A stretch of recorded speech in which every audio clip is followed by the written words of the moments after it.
Bom, pessoal, vamos lá. Dúvidas? Como é que estamos? Quer discutir alguma coisa? A gente conversou bastante sobre o oscilador harmônico, né? Vimos vários detalhes interessantes. Toda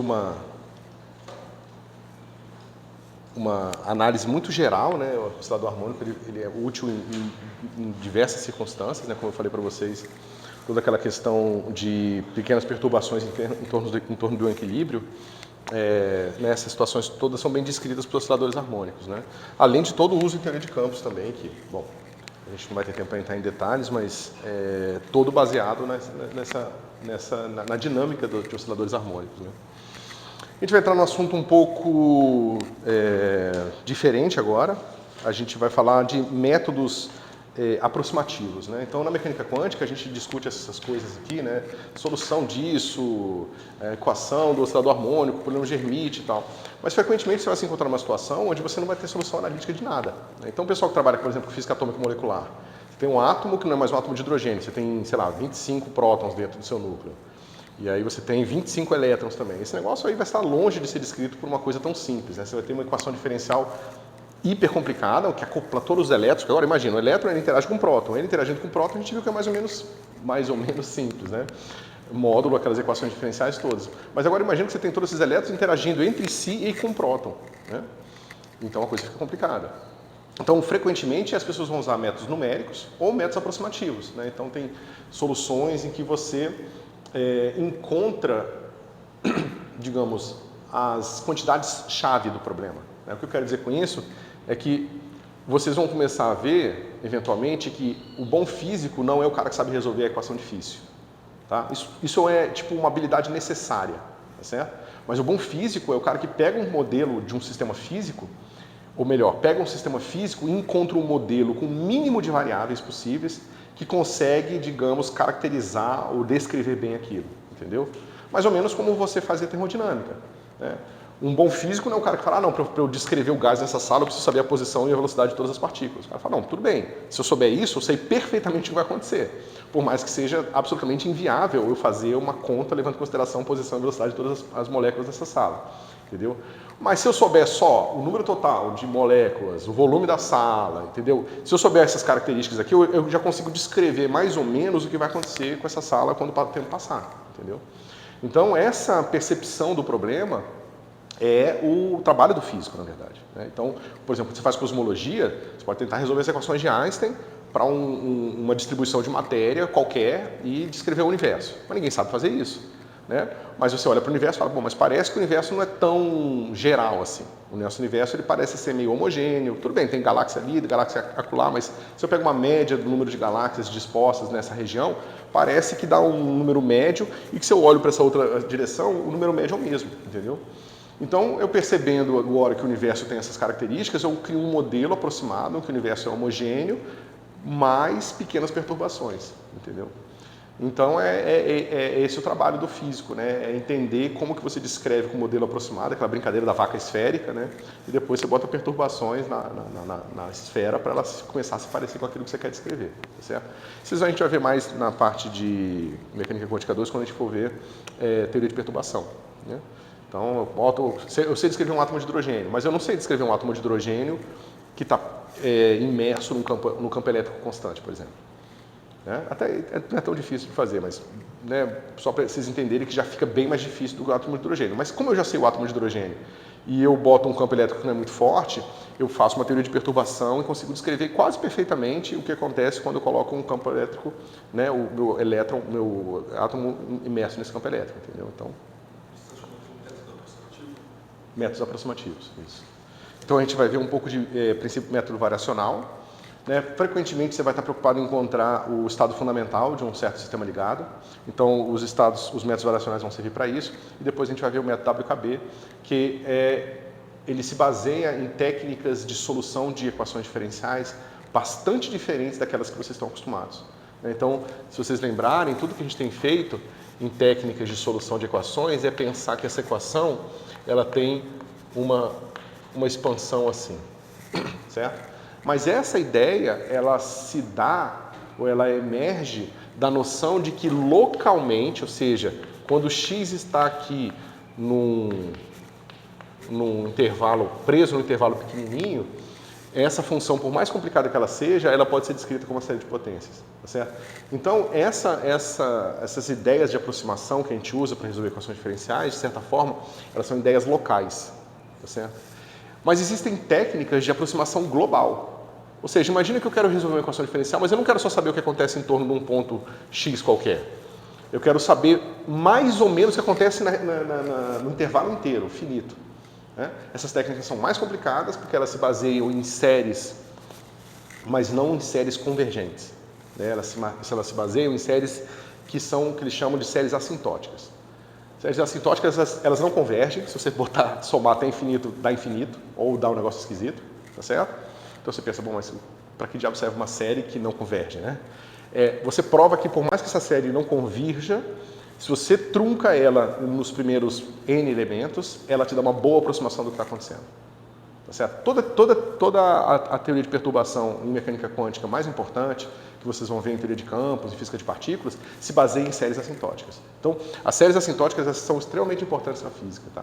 E o método WKB, que a gente vai ver, é um exemplo de como obter séries assintóticas para resolver problemas de mecânica quântica. Certo?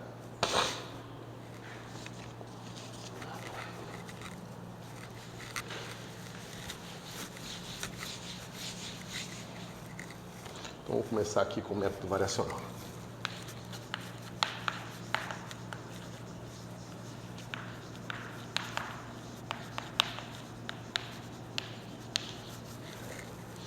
Bom,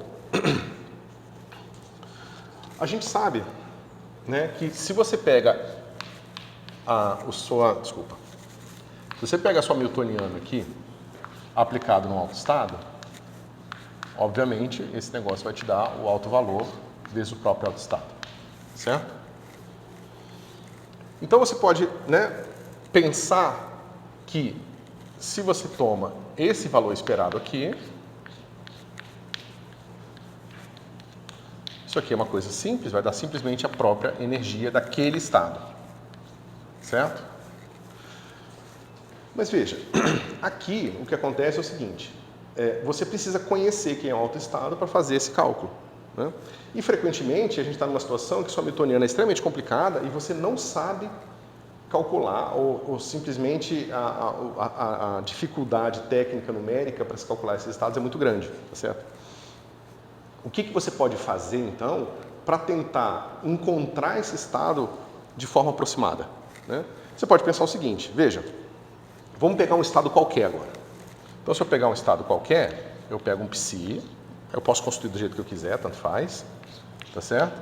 Eu boto uma newtoniana aqui, boto o mesmo psi aqui e, só por simplicidade, eu não vou supor esses estados normalizados, certo? Então, eu tenho esse cara aqui, e eu vou chamar esse negócio de uma certa energia associada ao estado psi. Tá certo? É o valor esperado da newtoniana para o estado psi. Certo? Bom, acontece o seguinte, pelo menos para o estado fundamental, eu sei que esse cara vai ser a menor energia possível. Certo? Mas se eu sei que esse cara aqui é a menor energia possível, eu posso inverter essa lógica e tentar encontrar um método de minimização, onde eu vou calcular o mínimo desta função variando o psi. Tá certo? Eu estou invertendo bastante a lógica da coisa. Se eu encontrar o psi que minimiza aquela expressão ali, eu vou encontrar então o psi que vai me dar o estado fundamental. Tá certo? Aí você poderia pensar que vai me dar o estado fundamental. Certo? Porque veja, vamos calcular aqui, digamos que eu soubesse o meu psi, tá certo? Digamos que eu soubesse a base, né? Então esse cara aqui, ó, ele vai ficar assim. Só para ficar um pouco mais claro. Isso aqui vai ficar soma sobre EN. Eu vou rotular as energias com EN, tá? N, e aqui vai ficar assim. Se eu colocar uma identidade aqui, que é o que eu estou fazendo, esse negócio vai ficar assim. Psi, EN, N, psi, certo? Ou seja, eu botei essa identidade aqui, a hamiltoniana agiu sobre a identidade, tá certo? E eu obtive isso aqui. E aqui embaixo eu vou encontrar o quê? Isso aqui simplesmente é a soma da identidade no meio dos dois psis, tá? Então é soma sobre n, vai ficar a mesma coisa. Psi, n, vou botar n' para não confundir com esse n daqui, tá? Porque são n's diferentes. Né? Essa soma aqui não tem nada a ver com essa soma de cima. Ok? Mas eu posso simplificar isso aqui um pouco, né? Eu posso lembrar que esse cara aqui é o módulo quadrado do outro, e isso vai ficar assim. Soma sobre n, en, módulo de en, psi ao quadrado, isso vai ser importante, né? E aqui é soma sobre n de módulo de en, psi ao quadrado. Tá certo? Bom, pessoal, mas veja bem. Esse cara aqui é o número quê? Positivo, certo? Então, eu estou fazendo uma média dessa energia aqui, ó, ponderada por esse cara aqui. Ok? Mas, se esse cara aqui é uma energia qualquer, eu sei que essa energia é sempre maior, ou seja, uma energia qualquer, deixa eu escrever aqui. Uma energia qualquer é sempre maior ou igual do que a energia do estado fundamental. Por definição, tá certo? De estado fundamental. Bom, se isso é verdade, então esse cara, eu vou escrever aqui, E psi é igual a essa soma, En psi módulo quadrado dividido por soma n', n, psi módulo quadrado. Isso aqui, se eu pego uma expressão e substituo nela um número por um número sempre menor, significa que isso aqui vai ser sempre maior ou igual a E0. E aí, claro, aqui vai ficar a soma de En psi quadrado, mas é dividido pelo quê? Pela soma, deixa eu botar a linha aqui para não confundir.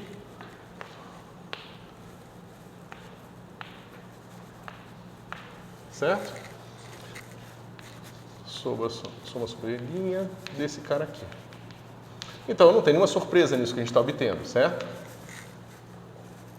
O que a gente está encontrando é que esse número é sempre maior que esse número, já que eu substituí aqui no lado direito esse cara aqui por um número que é sempre menor que ele. Esses outros números são positivos, então eles não vão afetar essa desigualdade aqui. Mas isso aqui é 1, né? Porque isso aqui é igual a esse cara aqui, isso aqui é 1. Ou seja, eu estou mostrando que a minha energia, como função desse psi, pensado como função do psi, é sempre maior ou igual a ε0. A energia do estado fundamental. Tá certo?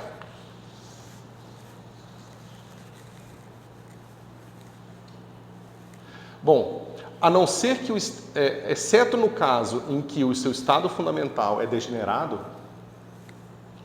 é fácil ver que se você descobre o psi que minimiza essa expressão, você vai encontrar o psi do estado fundamental.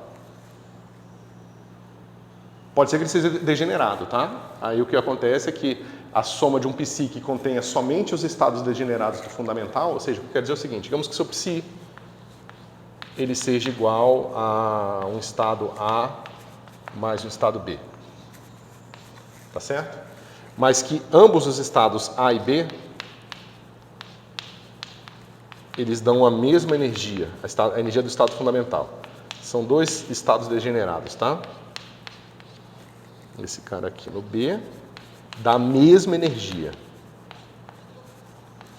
Nesse caso, nesse psi aqui, se você calcular esse E aqui, ó, desse psi, vou chamar esse psi de psi barra, tá? Só pra gente... Então, se eu calcular o E do psi barra, ele vai me dar E0 também.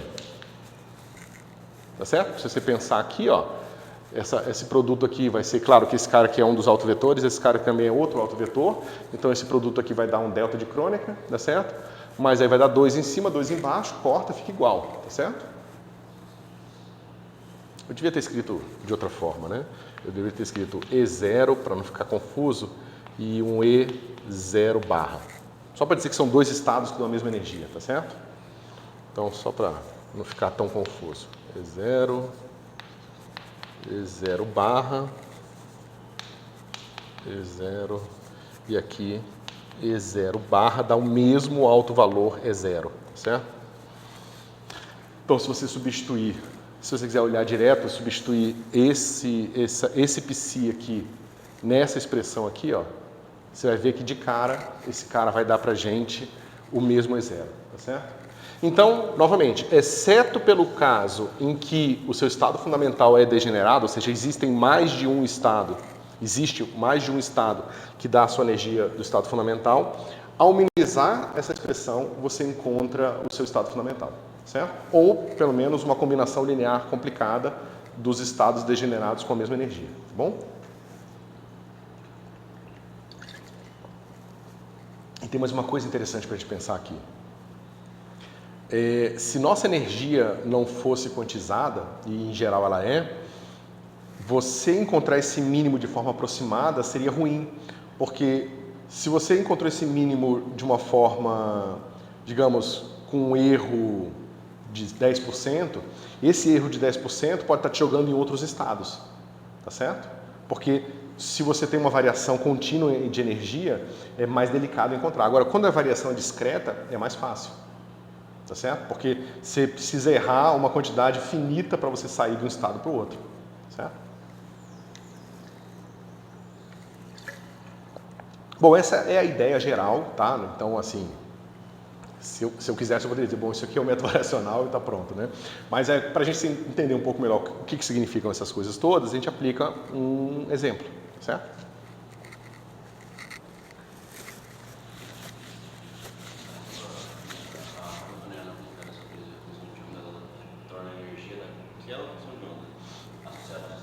Só quando a função de onda é um atestado da Hamiltoniana.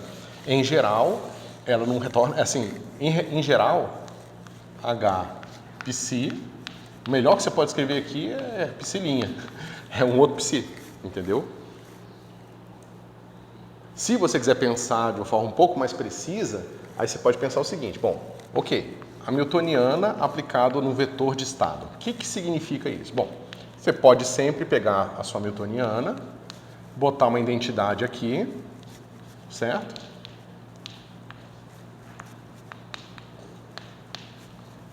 E, digamos, meditar sobre o que está acontecendo aqui.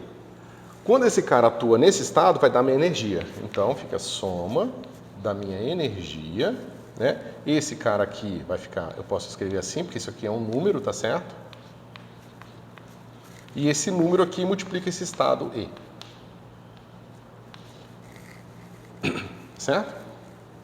Então veja, quando eu só escrevo o meu psi, eu posso escrevê-lo com essa mesma identidade aqui, vai ficar soma, aí vai ficar assim, En, psi, En, certo? Então se você quiser pensar igual você pensa com vetorzinhos lá, em mecânica 1, esse vetor psi, nessa base, tem essas componentes. Então, quando você aplica Hamiltoniana num vetor de estado, você muda as componentes multiplicando cada componente da energia pelo valor da energia. Então, é como se você tivesse assim, qual o efeito de uma certa transformação, digamos que você tem um vetor posição aqui, x. Ele vai ser o vetor x, y, z. Tá certo? Você tem uma transformação linear maluca qualquer aqui, né? Aplicado no x, claramente, digamos que essa transformação linear ela seja diagonal na base cartesiana, que é mais ou menos o que a gente está fazendo aqui, tá vendo? A gente está pegando a base onde esse operador é diagonal. Então, numa base em que esse cara é diagonal, esse L é simplesmente um número diferente em cada entrada da diagonal. Então, isso aqui vai ficar assim, ó, L1x, L2y, L3z. Tá certo? Onde L é igual a L1, L2, L3, 0, 0, 0, 0, 0, 0, 0. É uma transformação diagonal nessa base. Tá certo? É isso. Assim, é um tipo de transformação, né? E se você lembrar que isso aqui é parte da equação de Schrödinger, ele está te dizendo que a transformação na qual você multiplica cada componente pela energia é equivalente a você tomar a derivada em relação ao tempo. Certo? Aí tem que meditar um pouco mais para entender mais profundamente o que isso significa. Mas esse é o caminho para entender digamos, ou pelo menos para te dar elementos para você pensar sobre o que significam essas coisas. Certo?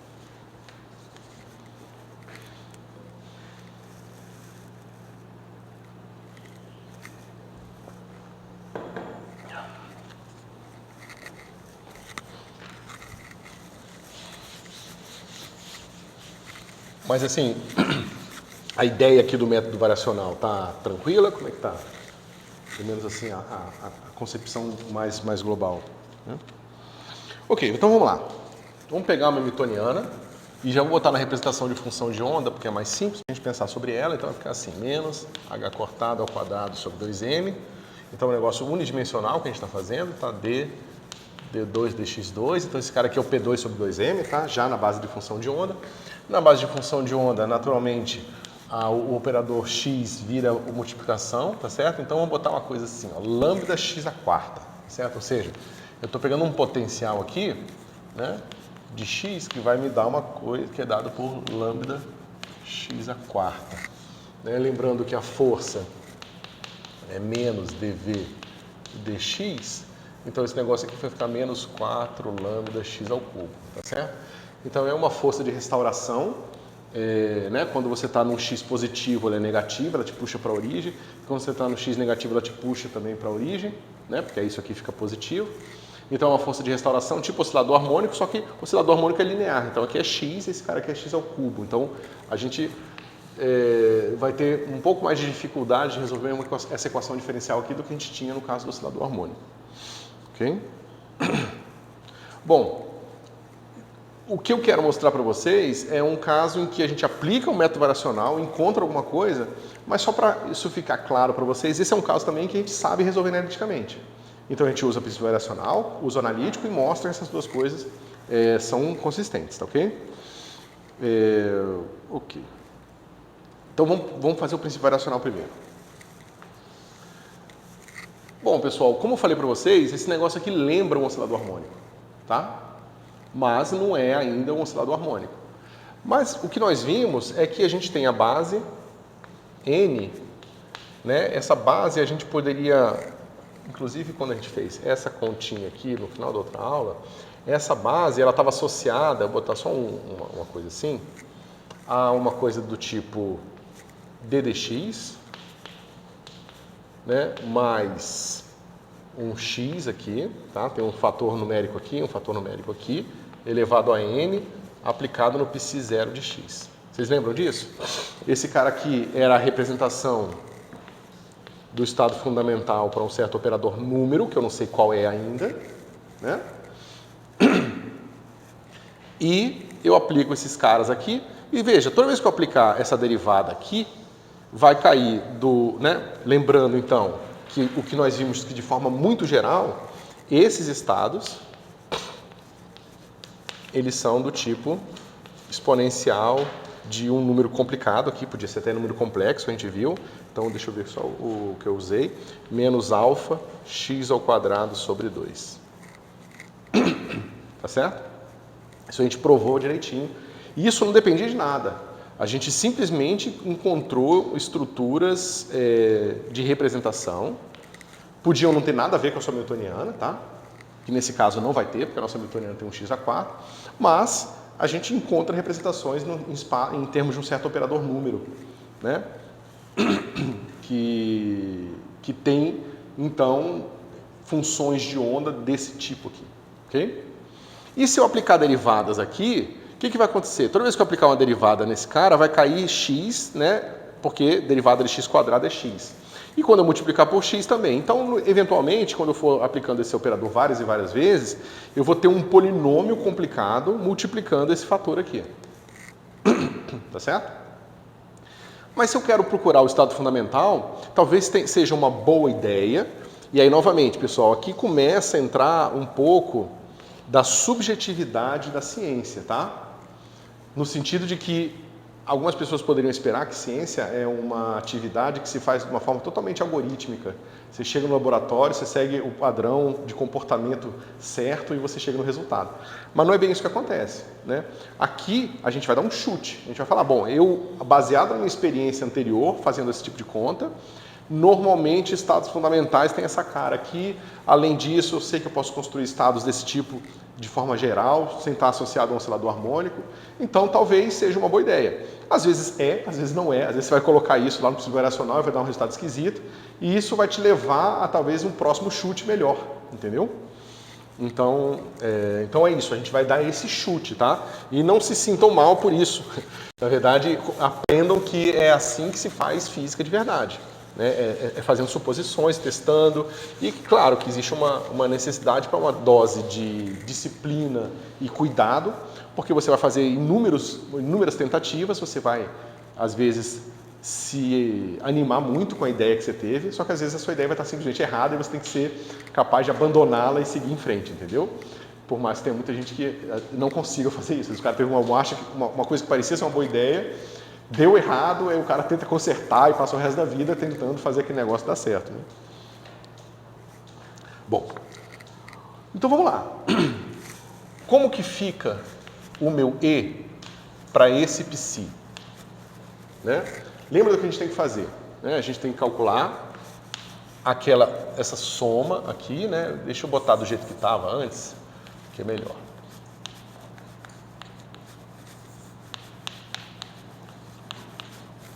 Tá? Psi. Bom, então veja. Aplicar o princípio variacional nessa expressão, aparentemente um procedimento simples, ou não, é bastante complicado, porque eu estou variando uma coisa que é infinito dimensional. Né? Para eu descrever um psi arbitrário, eu preciso conhecer infinitas componentes numa certa base que eu ainda não escolhi. Mas eu escolhi de uma base, eu tenho que definir infinitos números complexos para definir um certo psi, certo? A gente vai fazer uma coisa mais simples aqui. A gente vai dizer o seguinte, eu não vou variar psi sobre todas as dimensões possíveis. Eu vou fazer uma hipótese de que eu vou variar num subespaço de psis, ou seja, eu vou variar no subespaço de todos os psis que podem ser escritos dessa forma, e vou variar somente o meu parâmetro alfa. Tá certo? Essa é a imposição a partir da ideia que nós tivemos de usar esse cara aqui como uma proposta de solução para o problema. Ok? Beleza. Fazendo isso, a gente substitui então a nossa newtoniana na função de onda. Isso aqui vai ficar assim, pessoal. Integral de menos infinito a mais infinito de exponencial de menos alfa x quadrado sobre 2, a newtoniana, menos h cortado ao quadrado sobre 2m, d2 dx2, mais lambda x à quarta, exponencial de menos alfa x quadrado sobre 2, dx, certo? A newtoniana, psi, tá certo? É só você botar 12 identidades em x aqui, que você vê que você chega nessa expressão. E aqui vai ficar exponencial, integral de menos infinito a mais infinito, de exponencial de menos alfa x quadrado dx. Ok? Agora vamos fazer integrais.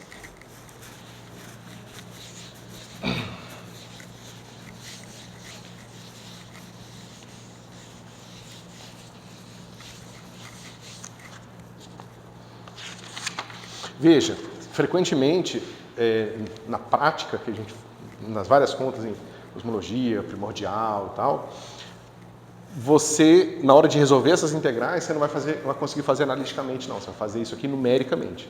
Aí você vai botar isso num programa de computador que vai resolver essa integral para cada valor de alfa, e esse programa de computador vai ficar variando o valor de alfa até encontrar um valor que minimiza essa expressão. Então você faz todo o procedimento numérico. Você resolve as integrais numericamente, varia a alfa numericamente até encontrar o mínimo, certo? E claro que isso tem que ser feito para valores bem definidos de massa e lambda. Então, para cada problema definido, né, você tem que botar um número explícito aqui, H cortado você tem. Você agora calcula essas derivadas aqui numericamente, calcula a integral numericamente e faz a conta toda no computador, tá certo? Então, essa é uma terceira habilidade do cientista moderno agora, digamos assim, que é traduzir problemas de matemática em soluções numéricas, tá? Bom, essa integral a gente já sabe fazer. Né? Lembra que a gente sabia fazer? Menos alfa x quadrado. A gente sabia fazer com 2 sigma, 2 aqui, né? Mas é só você, escrever alfa como alguma coisa que vai ficar sobre 2, alguma coisa ao quadrado, tá certo? Ou seja, se eu tenho alfa aqui, esse cara vai ficar 2, né? Como eu vou levar ao quadrado, eu tenho que ter uma raiz de 2 aqui. E aqui tem que ter o quê? Aqui o alfa vai aparecer, só que eu tenho um quadrado. Então esse cara tem que ser alfa elevado a menos meio. Tá certo? Vai ficar alfa elevado a menos 1 e vem para cá. Certo? Então o meu sigma é então 1 sobre raiz de 2 alfa. Certo?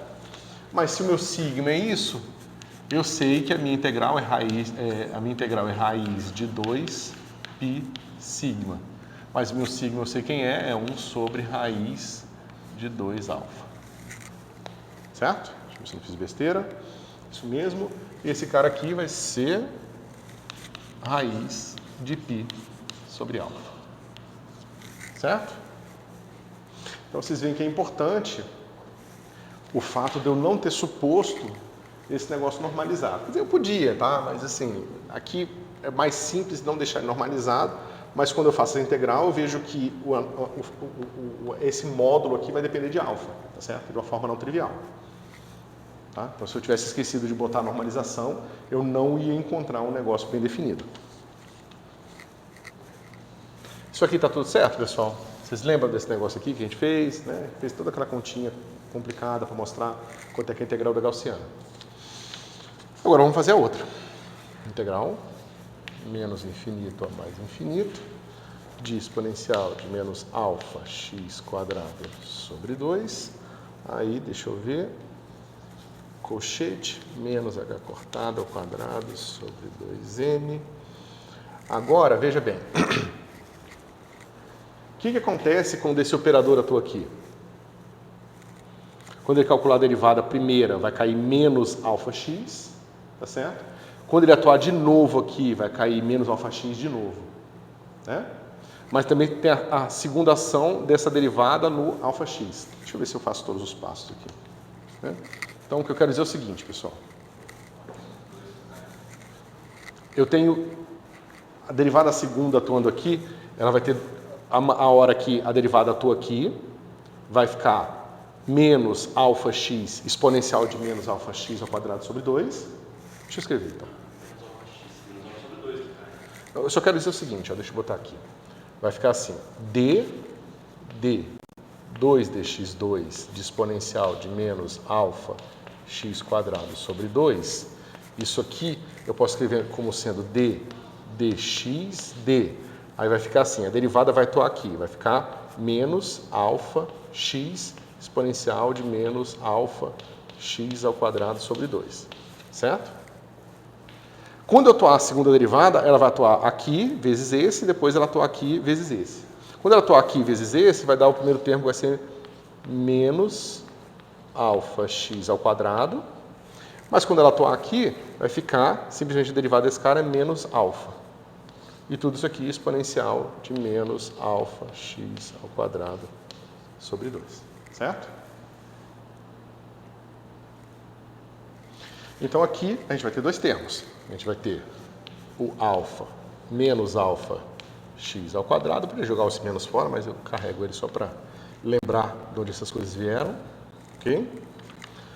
Mas, veja, esse termo aqui, é um termo multiplicativo. Então, esse cara pode passar para cá. Ok? Então, esse cara aqui vai ficar lambda x à quarta. Tudo isso aqui, exponencial de menos alfa x quadrado sobre 2 dx. Bom?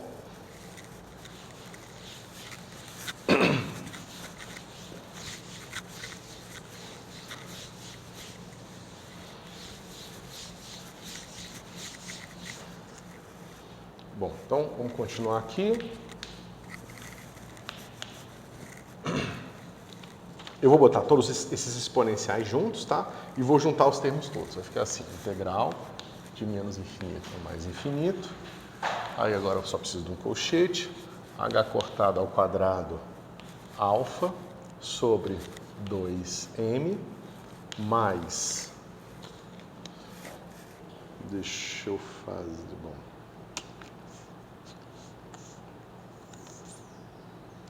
É que eu vou fazer um truque. Deixa eu só ver como que eu... Deixa eu fazer do jeito... Deixa eu abrir primeiro, aí eu explico o truque explicitamente, tá? Então, esse cara aqui, deixa eu ver...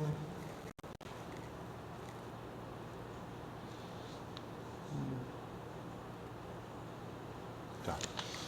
Então, veja, eu tenho esse menos aqui e esse menos aqui. Esse é o primeiro termo, certo? O próximo termo, ele tem esse menos, só que ele é ao quadrado, então fica negativo ainda aqui. Vai ficar menos h cortado ao quadrado sobre 2m. E aí eu vou ter esse cara aqui, que vai ser alfa ao quadrado, x ao quadrado. Tá certo? Ok. E eu vou ter o termo de mais lambda x à quarta. E tudo isso aqui exponencial de menos alfa x ao quadrado agora, dx. Né? Porque eu juntei esse cara com esse cara aqui. Não tem mais nenhuma derivada aqui no meio, tá certo? Então eu passei aquele que estava aqui para cá, soma do multiplicação das exponenciais somos expoentes, e agora tem essa expressão desse jeito. Ok. Agora a gente vai usar o mesmo truque que a gente usou quando a gente estava brincando com essas integrais gaussianas. A gente vai perceber que dentro desse colchete eu só tenho... aqui pode ser parênteses, né? Dentro desse colchete, eu só tenho potências de x quadrado. Aqui eu tenho uma potência de x quadrado, aqui eu tenho duas potências de x quadrado. E toda vez que eu derivo esse cara em relação a alfa, derruba um x quadrado. Certo? Mas eu estou integrando em x. Se eu fizer esse truque, eu posso tirar as minhas derivadas em relação a alfa da integral. Certo? E é isso que a gente quer fazer. Então vai ficar assim, integral de menos infinito a mais infinito. Esse cara aqui não vai mudar, porque ele já está do jeito que eu quero, não depende de x. Só que esse cara tem um x quadrado aqui. Então eu posso escrever ele assim, ó, menos h cortado ao quadrado sobre 2m, tá certo? Eu deixo o meu alfa ao quadrado aqui, e isso aqui vai virar d2 d alfa 2. Opa! Não. Esse aqui é só d alfa, né, que é x quadrado. Aí eu boto mais aqui, vai ficar d alfa. Tá certo? E aqui, mesma coisa. Mais lambda d2 d alfa 2. Certo? Só que agora virou um operador atuando exponencial de menos alfa x à quarta, x ao quadrado, dx. Deixa eu ver se eu não fiz besteira. É isso mesmo.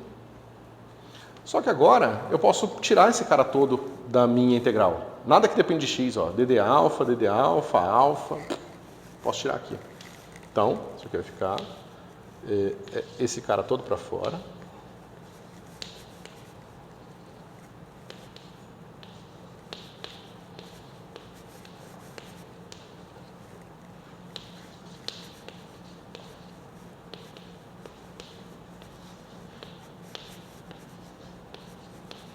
Certo?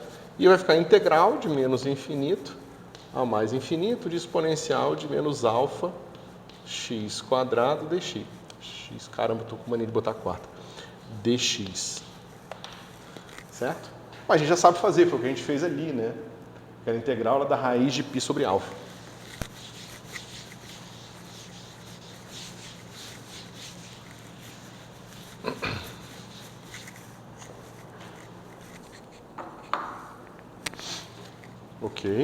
Então vai ficar assim. H cortado ao quadrado sobre 2n alfa, mais alfa ao quadrado, H cortado ao quadrado sobre 2n de alfa, mais lambda d2 de alfa 2. Tudo isso aqui atuando em raiz de π sobre alfa. Tá feito, né? Bom, mas isso é moleza. Como é que faz? Esse não muda, porque é cortado ao quadrado alfa sobre 2m vezes isso dá isso vezes isso de novo. Quando eu calcular a derivada desse cara aqui, o que vai acontecer, pessoal? Vai cair raiz de... derivada de 1 sobre raiz vai cair menos 1 meio, então vai ter menos 1 meio aqui. Aqui vai ficar 3 meios. Mas 3 meios aqui é simplesmente multiplicar o denominador por alfa de novo. Então vai ficar assim. Alfa ao quadrado, h cortado ao quadrado, sobre 2m, 1 sobre alfa. Ou seja, a ação dessa derivada nesse cara é dividir por alfa e multiplicar por menos meio. Certo? A gente faz assim porque é um pouco mais conveniente. Esse alfa já vai cortar com esse cara aqui. E aqui vai ficar como, pessoal? Vai cair meio, mas vai cair também menos meio e menos 3 meios. Como tem os dois menos, eu vou multiplicar meio vezes 3 meios e o menos eu já jogo fora, tá certo? E aqui vai ficar 1 sobre alfa ao quadrado. Tá certo? E aqui já multiplica por π sobre alfa. Vocês podem se perguntar por que eu fiz essa conta desse jeito, mas é porque depois eu tenho que dividir por isso, lembra? Então eu já deixo o cara que eu vou dividir de fora e simplifico minha vida aqui, ok? Ou seja, se eu divido uma expressão pela outra, eu vou obter que a minha energia como função de π, mas no fim eu não estou variando π inteiro, eu estou variando só alfa. Então minha energia como função de alfa vai ser igual a h cortado ao quadrado, alfa, que é esse primeiro termo aqui. Espera aí. Eu estou juntando já. Então, esse aqui cortou, vai ficar menos meio aqui. Só que E esse tem um fator de 2 a mais, tá vendo? Esse aqui, tá vendo? Cortou o alfa com alfa, de resto ficou tudo igual. Tem 1 menos meio, é meio, então vai dar só um termo, que vai ser 4m, certo? É só vocês pensarem o seguinte, isso aqui é um número que é igual a esse número aqui. Na frente desse tem um 1, na frente desse tem um menos meio. 1 menos meio é meio. Então sobra esse número vezes meio. Então fica 4 aqui. Okay? Mas aqui vai ficar 3 lambda sobre 4 alfa ao quadrado. Ok? Então isso aqui já dividiu, então esse cara já foi embora. Mas onde é que é o mínimo dessa expressão, pessoal? Deriva, né? Em relação ao único grau de liberdade que a gente está considerando a variação, que é o alfa. Isso aqui vai dar h cortado ao quadrado sobre 4m menos 3 meios de alfa de lambda sobre alfa ao cubo. Eu quero o momento que esse cara aqui é zero. Certo? Antes disso, a gente já poderia pensar se esse negócio aqui faz sentido, né? Primeiro, a gente tem que lembrar que a nossa expressão, essa expressão aqui, ela só vai fazer sentido como uma função de onda para lambda, para alfa positivo, tá? Porque alfa negativo você ia ter uma gaussiana inversa que não é integrável.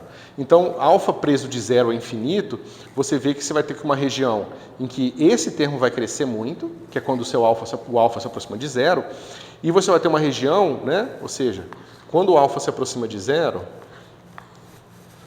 esse cara aqui ele vai crescer muito. Né? Mas ele vai decrescer quando o seu alfa cresce, né? Porque você vai dividir por um número grande ao quadrado. Só que esse ganha, esse cresce linearmente, esse aqui vai crescer assim. Então, esse decresce quando você anda na direção de pequeno alfa para grande alfa, e esse cresce.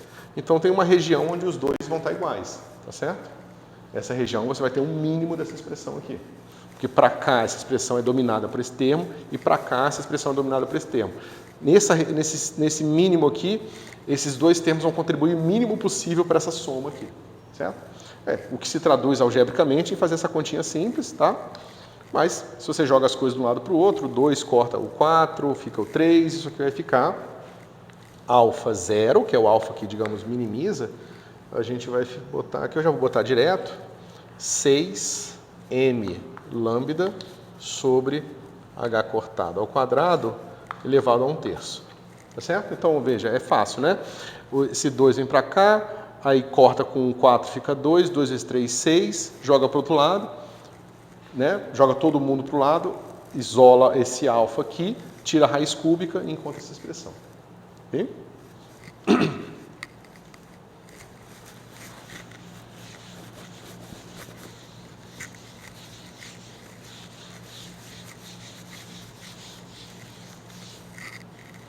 Então, se minha hipótese for boa, se de fato esse formato aqui para minha função de onda do estado fundamental for um bom formato, então o meu problema está totalmente resolvido. Eu encontrei aqui, se você quiser, você pode calcular a derivada segunda, e você vai ver que a derivada segunda aqui vai ser um número positivo, né? Porque vai ter a derivada, vai cair o 3 aqui, esse cara vai ser um número positivo para qualquer valor de alfa, e, portanto, essa concavidade é para cima. Mas a gente já tinha visto para cá que a concavidade era para cima, né? Bastava ver que esse termo crescia para cá e esse termo cresce para cá. Então, a concavidade tem que ser para cima. Mas, em geral, faça a conta, né?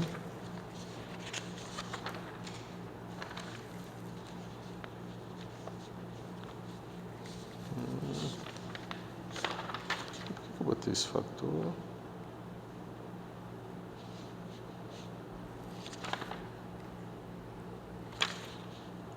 Engraçado. Tá. Bom.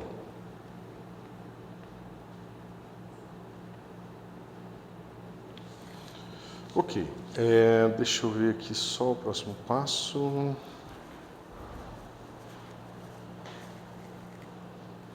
Tá. Então, o que você faria, então, para você tentar minimizar, para você tentar, digamos, testar a posteriori o quão boa foi a sua hipótese, né? Então, o que você pode fazer é o seguinte, pega a sua solução inicial, então você tinha feito essa aqui, né? Esse cara aqui, você tinha suposto como sendo uma coisa proporcional, não, ou, na verdade, como a gente normaliza depois, pode botar explicitamente. Isso aqui, né? Alfa x ao quadrado sobre 2, tá certo? Aí você encontrou, você substitui agora esse alfa aqui, né? Lá, e você obtém uma certa energia, né? Como é que fica a energia agora? Né? Você pega essa expressão aqui e substitui o alfa que nós encontramos. Como é que fica? E de alfa 0 vai ficar o que a gente tinha lá, h cortado ao quadrado é alfa dividido por 4m mais 3 lambda sobre 4 alfa ao quadrado, né? E agora eu quero substituir o alfa 0 aqui. A melhor maneira de você fazer isso é o seguinte, você bota esse alfa 0 aqui em evidência, aí vai ficar assim, ó, h cortado ao quadrado sobre 4m, tá certo? Mas, como eu botei em evidência esse alfa 0, aqui vai ficar assim, 3 lambda sobre 4 alfa 0 ao cubo. Por que eu botei isso? Para não ter que ficar lidando com essa raiz cúbica aqui, porque alfa 0 ao cubo é 6m lambda, é isso, né? 6m lambda sobre h cortado ao quadrado, isso. Então eu substituo lá, substituo aqui. Vai ficar assim, alfa 0, h cortado ao quadrado, sobre 4m, mais 3 lambda sobre 4, e aí 1 sobre isso vai dar h cortado ao quadrado sobre 6m lambda. H cortado ao quadrado por 6m lambda. O lambda corta, o H cortado fica igual. Aqui vai cortar esse 3 com esse 6, vira 2. E a gente obtém o quê?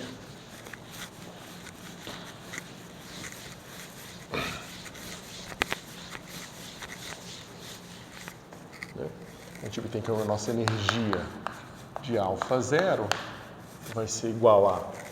O H cortado fica, então H cortado ao quadrado fica em evidência. O 4m eu posso botar também. 4m eu boto aqui.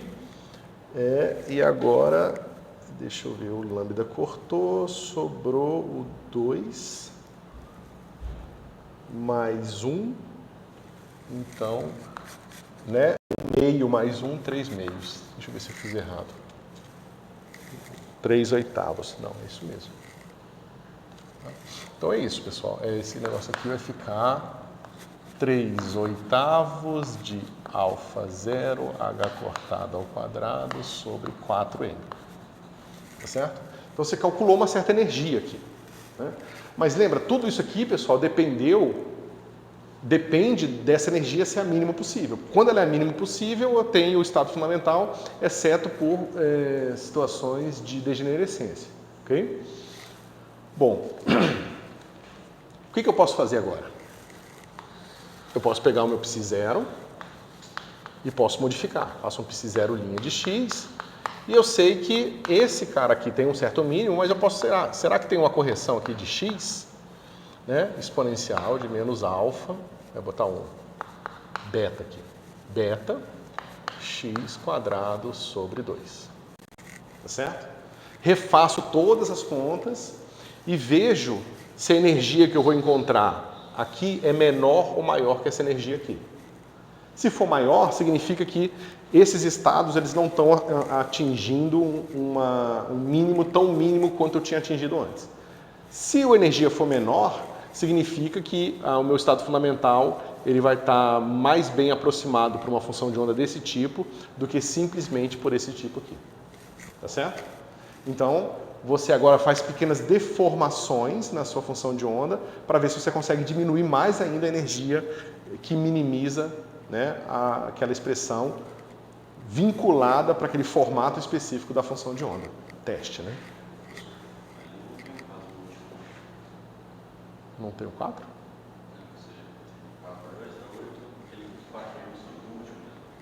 Ah, sim, não tem não.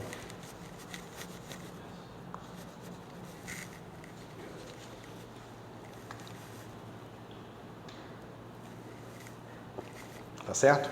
Então como eu falei para vocês, é uma questão de tentativa e erro, tá?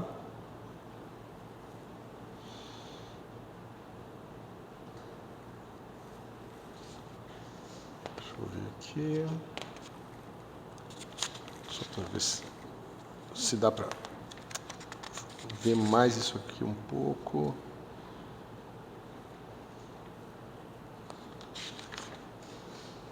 A gente vai para o método WKB.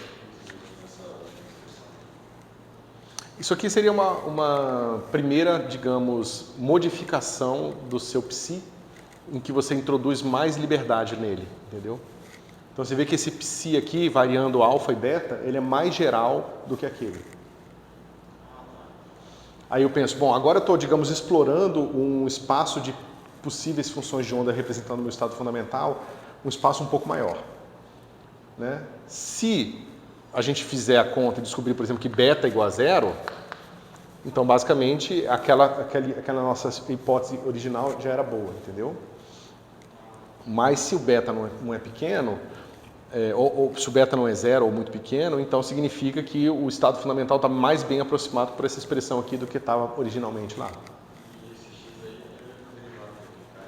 Não, o x é o mesmo x aqui. Não, eu tô partindo de uma classe de funções diferentes.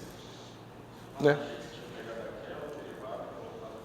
Não, eu estou simplesmente partindo de um psi0 diferente. Ah, porque é linha, né? Seria, sei lá, o psi0 barra. Então, para dizer que é um outro psi0 que eu estou testando agora. ou seja, uma classe de funções que é uma gaussiana vezes uma linha reta, em vez de uma constante. Né? Ok.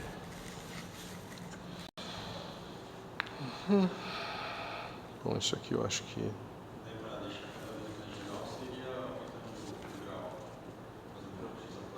Isso, exatamente. Aí você poderia falar, não, mas talvez eu tenha que testar 1 mais beta x mais gama x quadrado exponencial de menos alfa x quadrado sobre 2. Aqui tem uma certa, como é que se diz? Uma certa intuição que você traz do fato de que você lembra que a representação que nós vimos lá para o operador número, em geral vai te dar estados desse tipo, né? Aquilo que eu comecei explicando para vocês. Você bota aquele operador e aquele operador vai tirando polinômios aqui do seu objeto. Então, supor uma expressão desse tipo para representar o n, uma combinação desses caras aqui, né? Uma combinação tipo alfa, eu botei 1 aqui, mais beta, mais gama. Provavelmente não, uma combinação desse tipo aqui vai sempre ser escrita aqui. Claro que esse beta não vai ser esse beta, nem esse gama vai ser esse gama, tá certo? Mas se você sabe que essa representação aqui vai te dar um polinômio de ordem 2 aqui. Então, você está falando, será que as 3 primeiras autoestados de um operador número arbitrário, será que esses 3 primeiros autoestados conseguem aproximar uma newtoniana complicada que envolve um x à quarta, entendeu?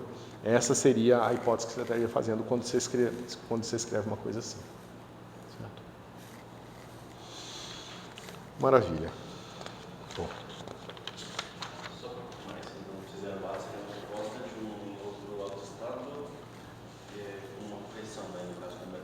Isso, mas não é autoestado, né? É uma proposta de uma classe de estados em que você vai procurar os parâmetros agora beta e alfa que minimizam aquela expressão. Porque pensa que existem classes de funções, né? Então você pode pegar as funções que são representáveis por série de Taylor, funções representáveis por série de Fourier, funções representáveis por polinômios de Hermite. Isso aqui são os polinômios de Hermite. Aí você fala, bom, será que o meu estado fundamental pode ser bem aproximado por os primeiros 5 polinômios de Hermite para uma certa escolha de alfa? Né? E aí a resposta se dá na tentativa e erro no teste, entendeu?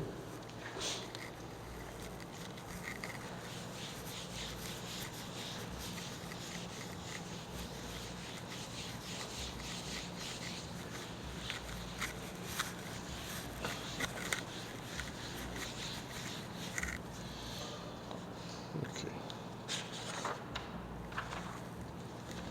Então vamos pensar agora no segundo método de aproximação de interesse para a gente, que é o método WKB.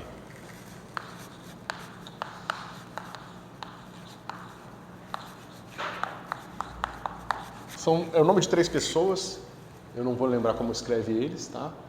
Mas se você procurar o método WKB, vocês vão encontrar um infinito de coisas, tá? E vocês que estão fazendo também física matemática, até que já fizeram, no livro do Bender e Orzag, ele discute métodos globais. O método WKB é um caso particular de métodos globais, tá certo? De aproximação.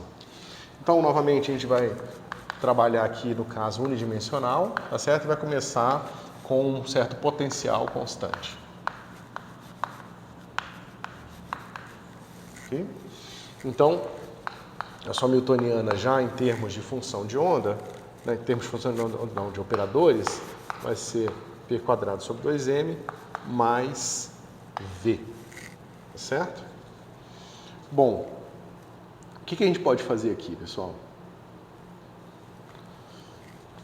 Para a gente procurar uma solução que vai aproximar esse negócio aqui. A gente tem que resolver uma certa equação, né? Então, se você pensar primeiro, como que esse problema seria dado no caso clássico, né? Então, você tem que, para uma certa energia fixa, digamos que a gente está resolvendo o problema clássico associado a esse cara aqui. O meu problema tem conservação de energia, então, para uma certa energia fixa, eu sei que ela vai ser dada por p quadrado sobre 2m mais vai ser P quadrado sobre 2m mais V, certo? Eu posso isolar o meu momento e, classicamente, eu sei que para uma energia fixa, o meu momento pode ser mais ou menos o quê? Raiz de, passo V para cá, multiplico, então fica 2m e menos V, certo? Isso aqui está tranquilo para vocês, imagina.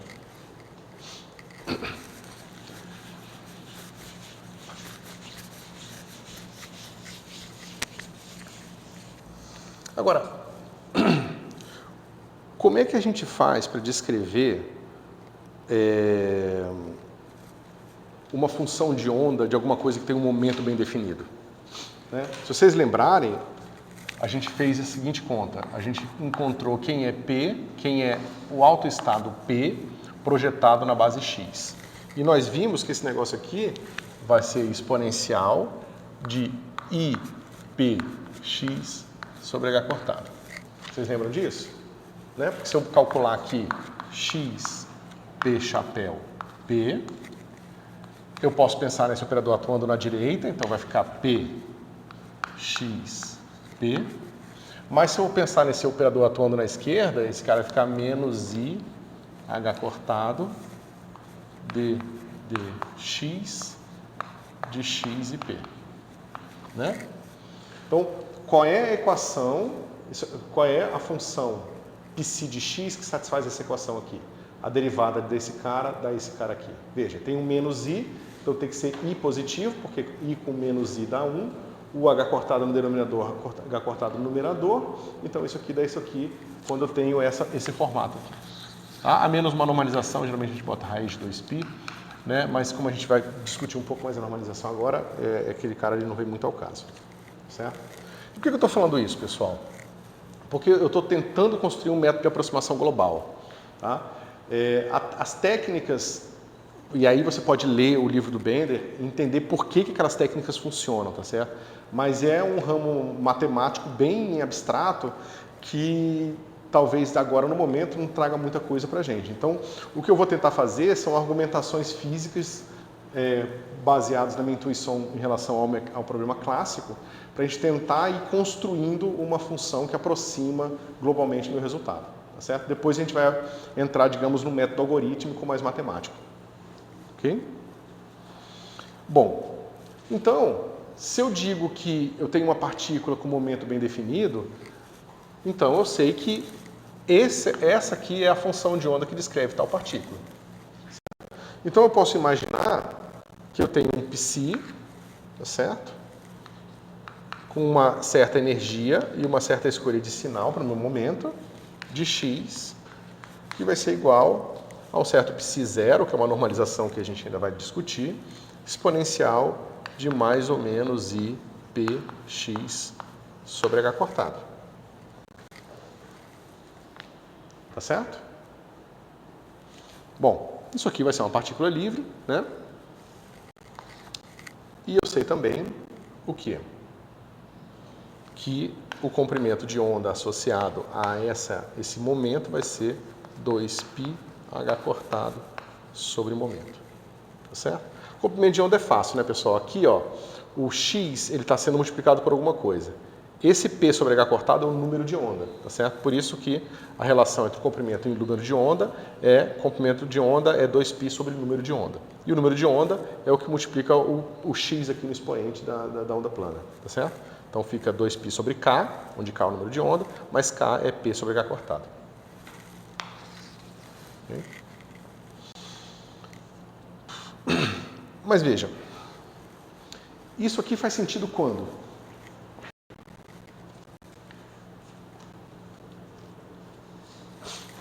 Né? Quando o meu V é constante.